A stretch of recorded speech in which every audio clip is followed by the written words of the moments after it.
What I found was the most blatant waste of federal dollars that I have encountered in my 2 decades as an investigative reporter.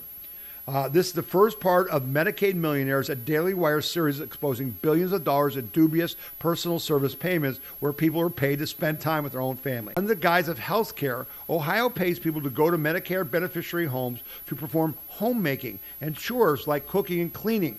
The people perform these personal service tasks don't even have to be healthcare workers, and in many cases are actually relatives of the Medicaid recipient. According to Daily Wire analysis, Ohio spent $1 billion on home health care in 2024, the last year which data is available. Since the services are performed inside private residence, there is no way to know whether workers went at all or what they actually are doing in exchange for the taxpayer money. An infinite number of small black boxes inside a black box. Multiple signs said the service provided and billed the government were sometimes just companionship and conversation.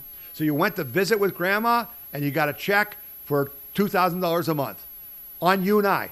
You got the money from me, from you. As the people have realized, the United States government will pay them or hang out with their own families. The Northeast Columbus has seen its economy replaced by businesses that build Medicaid. And Columbus, a city with the second largest Somali population in the country, has become under the service the most unhealthy city on the planet.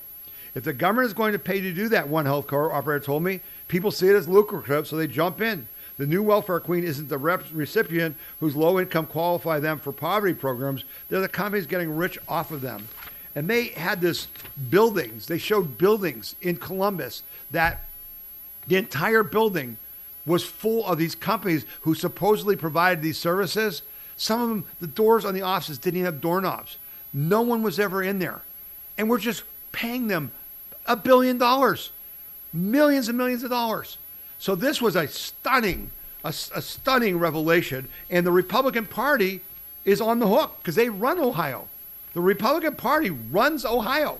And so there's some people really in trouble on this, and Governor DeWine is backpedaling, and we had some interesting developments this week.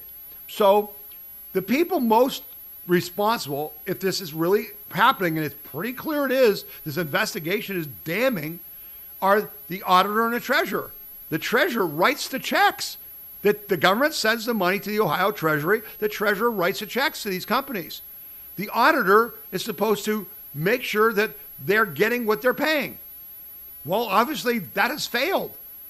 And so there's going to have to be investigations.